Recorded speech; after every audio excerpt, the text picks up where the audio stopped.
Fala pessoal, muito bom dia, sejam todos muito bem-vindos à live de hoje. A gente vai falar sobre comparação e como não cair nesse jogo da comparação para comprometer todo o teu processo junto com Deus. Júnior, quer dizer que se eu me comparar eu posso comprometer a minha realização em Deus sem sombra de dúvida. Então como é que eu faço para não deixar cair no jogo da comparação? Fica comigo nessa live que a gente vai conversar muito mais sobre isso. Bom dia Wesley, bom dia Luciana, tudo bem com vocês? Acabaram de entrar na live. Tchau, tchau, um abraço para vocês, meus amigos. Então, Rondinelli, um grande beijo, meu amigão, tamo junto, você é demais. Bora pra cima, olha só. O autor traz aqui no próximo tema, não entre no jogo da comparação. E a primeira bandeira que ele levanta é que cada um de nós, quando tem a sua identidade fixada, quando tem a sua identidade bem pré-estabelecida, acaba se blindando de qualquer possível comparação. E por que esse processo existe? Porque a comparação ela pode botar em xeque, ela pode comprometer o resultado da tua missão. E isso é perigoso demais. Então não cair no jogo da comparação pode te privar, pode te proteger de possíveis quedas e assim evitar o comprometimento da tua missão final. Perfeito? Então vamos dar continuidade nesse assunto que a gente vai aprender exatamente o que a gente precisa fazer. Olha só, o autor ele traz logo aqui um entendimento a respeito de uma passagem bíblica, onde acontece com Pedro, João e Jesus Cristo. Mas antes de eu comentar, eu vou bater um pouco mais forte em relação a isso. O que eu falei no início, começando logo a live, foi que quando a gente sabe exatamente a nossa identidade, automaticamente a gente sabe o que fazer com ela. Se a gente sabe que a gente está fazendo em prol daquilo que a gente sabe, que a gente veio para fazer o nosso chamado, fica muito difícil a gente parar um tempinho e ficar se comparando com outras pessoas para avaliar, será que esse cara está fazendo bem? É muito legal, eu quero fazer também. Tá entendendo o diferencial? Então não quer cair nisso, defina logo o que você é, junto com Deus. Entenda logo qual é o seu chamado. A comparação ela vai acabar. Que é um grande mal. Se a gente vê a juventude, por exemplo, eu sei bem disso. E na época de adolescente era uma das coisas que eu mais fazia, era me comparar com os outros. E eu avaliava quem eu era mediante ao que eu achava de uma outra pessoa. Olha que loucura. Se eu soubesse exatamente quem eu era e o que eu vim para fazer, não tinha como eu me comparar. Por exemplo, aquela pessoa faz isso, de determinada forma muito melhor do que eu. Parabéns, porque o que eu vim fazer não foi aquilo. Então não tem como eu me comparar com ela. Eu nem preciso disso. A minha função é outra, eu tenho outras habilidades que são melhores que a dela. Isso não faz ela pior do que eu. Assim como não faz eu pior do que ela, porque ela tem habilidade diferente de mim. Só que ter ciência disso, jogar com isso, faz com que eu não caia no jogo da comparação. E só tem isso quem sabe exatamente a sua identidade. Quem é você? Quem é você? Sabe exatamente qual é a sua identidade? O que você foi chamado para fazer? É o que você está fazendo? Porque quando essas duas coisas acontecem, comparação não existe mais. Não haverá possibilidade de você comprometer o resultado da sua missão por causa da comparação. Tá, Júnior, eu entendi. Agora, qual é o texto que afirma isso? Um texto que traz um exemplo de comparação realmente não deve existir na nossa vida. Vou trazer uma passagem que está em João 21. Não, na verdade está em João 21, de 18 a 19. Que é quando os discípulos estão andando junto com Jesus Cristo, e aí Jesus Cristo fala para Simão Pedro a respeito de como ele iria glorificar a Jesus através da sua morte. E logo quando ele está falando isso, Pedro para e olha para trás assim e vê João vindo perto deles. Aí ele cutuca Jesus Cristo assim e fala: ei Jesus, e João, como é que vai ser a morte dele? E Jesus Cristo na mesma hora vê aquela situação de comparação, Pedro querendo se comparar, será que ele vai ter mais glória do que eu vou ter mais glória do que João? Lembra que Pedro negou Jesus 3 vezes, então ele devia estar com a pulguinha atrás da orelha aqui, dizendo: cara, olha o que eu fiz com Jesus Cristo, então será que a minha morte vai ser bem diferente? A de João não fez isso, então será que a morte dele vai ser bem mais honrosa? Tá entendendo que está passando por todo o contexto dessa situação? Só que o que é incrível, o que é maravilhoso é a conduta, é a postura de Jesus diante desse ato de Simão. Eu vou continuar lendo aqui para você ver na íntegra o que ele fala. Na verdade, tá aqui, olha. Jesus Cristo fala assim, olha. Cristo então replicou: se eu quero que ele permaneça até que eu venha, se eu quero... Calma, o microfone de sucesso não pode cair, senão vai abalar o nosso som. Cadê onde tá? A resposta de Jesus... Aqui. Se eu quero que ele permaneça até que eu venha, o que você tem com isso? Cara, presta atenção, quando tu fala assim com alguém, é porque provavelmente porque essa pessoa cometeu algo de errado e você tá ciso, você tá ali reto, firme para censurar aquela atitude ou aquela fala daquela pessoa. Não é verdade? Olha o que ele fala. Imagina a situação, o cenário assim. Pedro cutucando assim no ombro de Jesus Cristo, falando: mas Jesus, e João? Como é que ele vai morrer? Fala para mim. E aí Jesus Cristo pega, vira para ele e fala assim mesmo, se eu quiser que ele fique aqui, permaneça aqui, até que eu volte, até que eu venha, o que tu tens a ver com isso, Pedro? Pedro, na mesma hora, toma o choque dele com essa chamada de atenção de Jesus Cristo. O que Jesus Cristo percebeu? A nítida comparação que ele quer fazer. Eu vou morrer dessa forma. E João vai morrer como? Ele sabendo, ele vai poder comparar uma morte com a outra para saber, de repente está sendo mais injusto, ou então a minha é melhor. Entende? Esse tipo de coisa não pode acontecer e não deve acontecer. Porque compromete o interno, a intenção do teu coração também. E tudo isso pode ser fator-chave para comprometer o sucesso geral da tua missão. Tá fazendo sentido? Qual foi a postura de Jesus Cristo? Censurou na mesma hora. Se eu quiser que ele permaneça até que eu venha, o que tu tens a ver com isso, Pedro? Pedro na mesma hora se calou e ficou na dele. Olha o diferencial disso. Jesus não para por aí, ele complementa. Ele não só pergunta o que tu tens a ver com isso. Ele diz exatamente o que Pedro tem que fazer.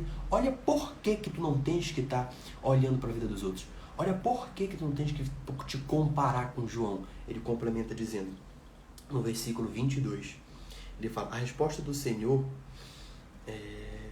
tá aqui. E se eu quero que ele permaneça, que ele venha, o que você tem com isso? Ele diz assim, quanto a você, siga-me. Qual é o teu papel, Pedro? Siga-me. Mas não estou te falando, nem te pedindo, nem te direcionando para fazer nenhuma outra coisa. Siga-me.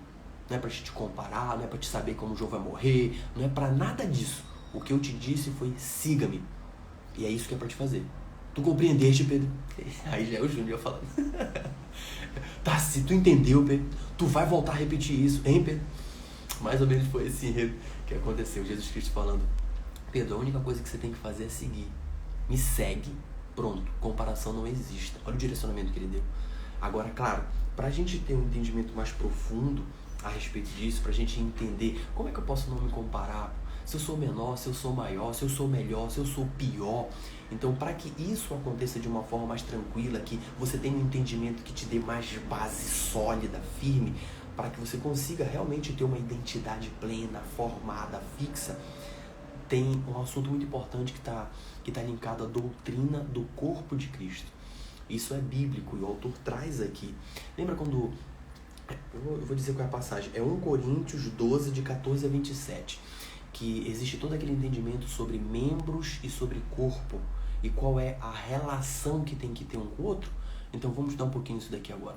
Olha só, a gente sabe que o cabeça é Cristo e que ele domina sobre todo o corpo. Ele aponta a direção do que a gente tem que fazer. Perfeito. Só que o corpo ele é composto por vários membros. Isso a gente já sabe. Cada membro tem uma funcionalidade diferente. Isso também já sabe. Agora, como é que a gente deve funcionar a respeito disso? Presta muita atenção. Lembra que a soma de cada uma dessas funcionalidades, ela consegue exercer uma determinada função maior. Então o dedinho tem uma função e o dedão também tem uma função. Juntos eles podem agarrar algo, como por exemplo aqui, olha essa garrafa. Eu agarrei essa garrafa. Perfeito. Então a função do dedinho com a função do dedão conseguiram exercer uma função ainda maior. Por isso que cada um dos membros tem uma função específica e juntos eles vão construir uma função ainda maior. Agora já pensou se o dedinho quisesse ser dedão? Bora tentar pegar isso aqui, ó. O dedinho tá bem aqui, agora ele quer ser dedão. Deixa eu jogar ele pra cá, pra esse lado aqui do dedão. Ó, vai comprometer o resultado final, tá vendo? Já comprometeu. Então é tão importante você saber exatamente quem você é para você não comprometer o resultado da missão. Já pensou se você é um dedão, mas você quer atuar como dedinho? Olha só, tá aqui o dedão, eu vou atuar como dedinho. Vou lá para trás para fazer como dedinho, ó. Eu comprometo o resultado da missão. Ó a garrafa saindo da minha mão. Tá vendo?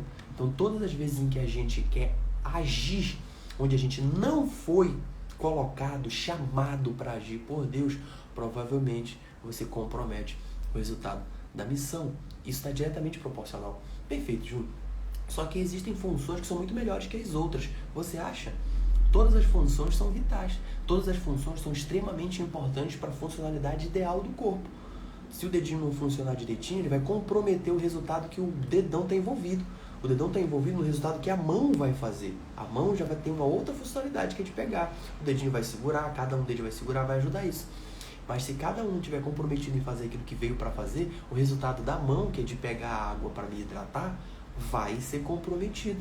Tá fazendo sentido para você? Perfeito. Então eu tenho que saber exatamente o que eu fui chamado para fazer e saber exatamente quais são os dons e talentos que eu tenho para exercer isso. Como é que eu identifico tudo isso? Através da minha identidade, sabendo qual é a minha identidade, quem eu sou, o que eu tenho dentro de mim para exercer em prol da edificação do reino. Tenho certeza que tudo está fazendo sentido. E, claro, cada um tem uma funcionalidade específica e essas funcionalidades se complementam. Não é eu faço isso unicamente porque eu quero, eu faço isso aqui unicamente porque eu quero, o olho faz isso aqui porque ele quer. Não é assim. Cada um exercendo a sua função leva o corpo a existir e funcionar de forma ideal, a poder exercer a missão dele, que é edificar o reino de Cristo.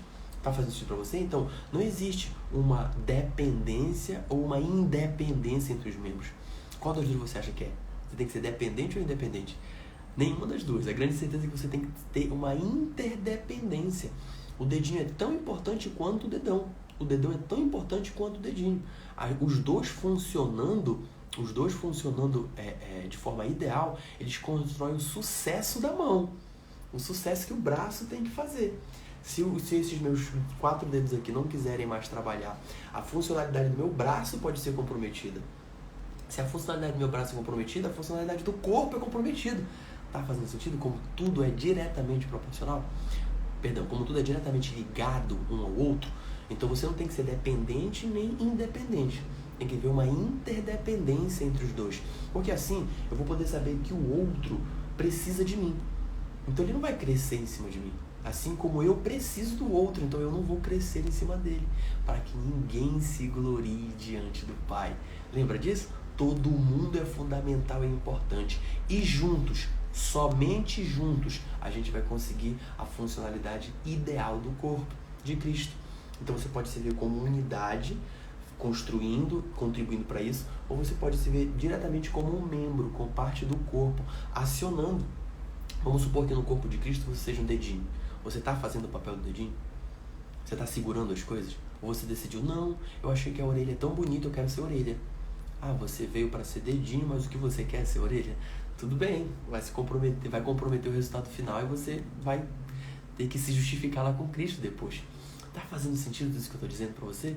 Então, entender essa doutrina de corpo de Cristo era muito importante. Você saber que você tem um papel unitário, você saber que esse papel precisa ser exercido de forma ideal. E outra, tem uma passagem aqui onde o Papai do Céu pega, no caso, deixa eu ver quem foi, em Efésios, a carta para Efésios, onde o Espírito Santo inspirou verdadeiramente para trazer um entendimento perfeito de tudo isso que a gente está falando aqui. Eu vou ler para ti. Está em Efésios, capítulo 4, versículo 15 e 16. Ele diz exatamente assim, olha, mas seguindo a vontade em amor, cresçamos em tudo naquele que é o cabeça. Então, se a tua vontade ela vem com base em amor, o que vai acontecer? Você vai crescer em tudo aquilo que é o cabeça. Então, crescer em Cristo. Toda a identidade dele, todo o caráter dele, toda a missão que ele transparece para que tu faças, isso pode crescer, isso não precisa somente ser exercido de forma linear, com a mesma quantidade de intenção, e sim aumentar, crescer, faz parte do caráter dele, faz parte da essência de Cristo. Cristo não é uma manutenção, Cristo é um crescimento perfeito. Dando continuidade, é o cabeça que é Cristo, de quem todo o corpo bem ajustado e consolidado, de onde todo o corpo, quando todo o corpo ele quer dizer o quê? A soma dos membros bem ajustados. Então quer dizer, não é eu fazendo o que eu quero, eu fazendo o que eu vim para fazer e esse aqui fazendo o que veio para fazer. A pessoa, olha, esse aqui veio para se juntar com esse. Só que esse daqui não está ajustado, ele decidiu fazer outra coisa. Então olha como é que fica. Vai ficar errada a funcionalidade do corpo, vai comprometer o movimento e a função. Tá fazendo sentido? É simples, mas só que a gente precisa ler, estudar, interpretar, entender e trazer aqui através de uma live para que você tenha um entendimento mais claro sobre isso. Ou então você vai ter que parar, ler bastante, até ter esse entendimento. Então eu entendo que você não tenha tempo para isso. Então fica nas lives, todos os dias nas 7, que você vai ter esse entendimento. E outra, assim que a live termina, eu subo ela pro YouTube no canal Júnior Rocha Campo, perfeito? Tamo junto, vamos dar continuidade pra gente finalizar. Bem ajustado e consolidado pelo auxílio de todas as juntas. Então, cada membro é importante, cada componente disso é importante para a funcionalidade do corpo acontecer de forma ideal. Ele finaliza assim, ó, segundo a justa cooperação de cada parte. Gente, a justa cooperação, essa justa aí, tem 3 pontinhos bem fortes a serem envolvidos. A justa quer dizer você saber o que você tem que fazer para você não fazer errado. Você fazer exatamente aquilo que você veio fazer. Então não é só saber, você tem que também fazer. Existem pessoas que já falaram assim pra ti, eu sonho tanto em fazer tal coisa, eu sinto que eu tenho um chamado para aquilo. Por que tu não faz? Ah, porque eu não tenho motivação, ninguém me motiva, é porque fulano ainda não fez isso, é porque eu tô trabalhando aqui, é porque eu não tenho tempo. Sabe isso? Então não adianta só você saber o que você veio fazer, você tem que fazer também. Para ser justo, tem que saber, isso é buscar em Cristo, você tem que fazer exatamente aquilo que você foi chamado para fazer. E o terceiro, você tem que dar tudo de si. Você tem que fazer em alto nível, em alta performance. Como assim, Júnior? Ainda tenho que, além de eu saber, além de eu ter que fazer, ainda tenho que dar tudo de mim. Que é isso? Claro que sim, você já deu tudo de si alguma vez na vida. Já.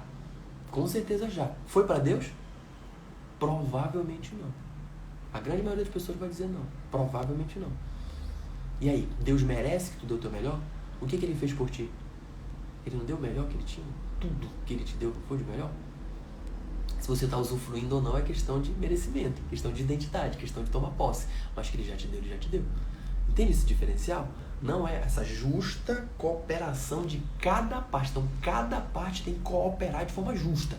Quer saber exatamente o que veio para fazer. Eu sou dedinho, eu não vou me posicionar como orelha. Primeiro ponto. Perfeito. Já que eu sou dedo, eu vou funcionar como dedo. Eu vou agarrar as coisas. Então, eu estou fazendo aquilo para o qual fui chamado para fazer. Que eu entendi que eu fui chamado para fazer. Então, tá aí o segundo ponto. E o terceiro é eu vou dar tudo de mim. Eu vou pegar essa garrafa com muita força. Eu vou conseguir trazer ela até minha boca assim. Isso aqui tá muito seguro e ninguém tira da minha mão. Eu vou dar tudo de mim. Por quê? Porque é para Cristo. Tá fazendo sentido? Então, essa justa cooperação vem do entendimento, da realização do que você precisa fazer e da alta performance em fazer aquilo que você foi chamado para fazer. Muita atenção com isso, porque ele diz que é para você fazer através de uma justa cooperação. Eu sei que isso fez sentido para você. Continuando, efetua o seu propósito, o seu próprio crescimento para a edificação de si mesmo em amor. Então, olha o diferencial. Todas as vezes em que a gente funciona dessa forma, sabendo que a gente foi chamado, exercendo as funções naquele chamado e dando tudo de si, a gente cresce naquele que é amor. Então, tudo aquilo que te envolver, onde tu estiveres, seja a tua casa, seja teu ministério, tua igreja, teus amigos, por onde você passa, seu trabalho, sua comunidade, tudo vai crescer porque está tocando em você. Porque você está funcionando, agindo naquilo que você foi chamado, entendendo aquilo que foi chamado e dando tudo de si para que a missão aconteça. Então, por onde você passar, você vai, não vou dizer contaminar, que é uma palavra pesada, você vai disseminar essa energia, essa sinergia, na verdade, para que as pessoas sejam envolvidas com isso e comecem a testemunhar através do teu caráter, comecem a testemunhar através dos teus exemplos, através do teu comportamento, da tua educação, da tua postura. E isso é fator motivador. É como se fosse uma pedra no lago, joga, cai e vai se espalhando as ondas. Isso mesmo, é assim que funciona quando você representa, manifesta o caráter de Cristo. E quando ele está muito bem posicionado naquilo que você foi chamado para fazer e você está exercendo em alto nível, sem sombra de dúvidas você vai ter o ápice da performance, o mais alto resultado em Cristo. E esse é um grande diferencial que poucas pessoas sabem, poucas pessoas têm acesso, e as que têm deveriam botar em prática como a vontade que se tem de respirar, porque a gente diz que a gente é servo, né? Então tá na hora de servir a Cristo. E a gente tem tudo isso de bênção porque a gente também é filho. Qual pai não dará tudo pro seu filho? Então a gente tem que fazer uso, tomar posse disso para fazer uso. Bem, foi esse entendimento que eu queria trazer para você aqui a respeito de saber exatamente quem a gente é, saber o que a gente precisa fazer, saber quem a gente é no corpo de Cristo, saber como a gente deve funcionar a respeito disso para não haver comparações com outras pessoas. Eu sei exatamente o que eu quero, sei exatamente quem eu sou, sei o que eu preciso fazer com isso, então não sobra nem tempo para que eu possa, de repente, vir me comparar com outra pessoa. O autor, Luciano Subirá, ele chega a comentar algo a respeito do pessoal dele.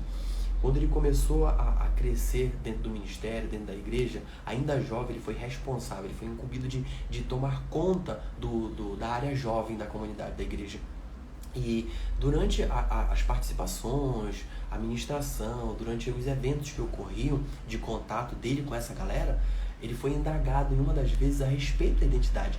A pergunta foi mais ou menos assim: como é que você faz para manter essa identidade? Para não sofrer abalos do mundo? Porque quando jovem isso é muito fácil de ocorrer, você não concorda? Então como é que você faz? E a resposta dele foi inusitada. Ele falou: eu nunca sofri abalo. Eu nunca passei por esse tipo de problema. Seria um sonho, né? Para os pais, para os adolescentes, nunca passar por um tipo de problema como esse. Saber exatamente quem é e correr atrás daquilo que foi chamado para fazer. Sem interrupções, sem pular de fases, sem ora eu sou isso, ora eu sou aquilo. Ora eu quero fazer isso, ora eu quero fazer aquilo, ora eu estou interessado por isso, ora eu estou interessado naquilo. Quando a gente sabe exatamente quem a gente é, sabe exatamente o que a gente quer fazer, então a gente só trabalha, só vive, só existe, só gasta a vida, só investe vida na construção daquilo que você foi chamado. Esse é um diferencial muito poderoso. Então, quando ele foi indagado sobre isso, ele falou: eu não tenho problema com isso nenhum. Por quê? Porque a minha identidade, desde quando eu nasci, pelos meus pais, foi intencionalmente construída na palavra de Deus, com a ajuda dos pais. Então, olha o poder, você que é pai, que tem filho, tem uma filha de 2 anos agora.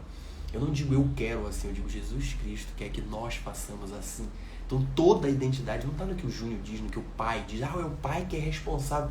É o pai celestial. Eu sou um comunicador, um canal que multiplica. Isso ele me dá, eu recebo e passo para ela. Ele me dá, eu recebo e eu passo para ela. Quem cria minha filha é Cristo. Ele que diz o que eu tenho que fazer, como eu tenho que fazer, se eu não devo fazer, se eu devo fazer, qual tipo de entendimento, já está tudo escrito. E o que não está escrito que ele quer de pessoal, ele me revela quando eu estou em oração, buscando por ele. Eu sei exatamente o que fazer com a minha filha. O que eu não sei, sabe o que eu faço? Eu pergunto. Sabe quem me deu ela? Foi ele. Então ele me deu com algum propósito. Eu quero exercer esse propósito, eu quero fazer a vontade dele. Agora, quem é que está mais interessado em fazer que a sua vontade aconteça? Deus ou eu? Com certeza é Deus. Então entre eu e ele está muito mais interessado em fazer com que a vida da Maria dê certo. Só que eu tenho que fazer o quê? É me render e dizer: eu não consigo sozinho. Você é dono do futuro.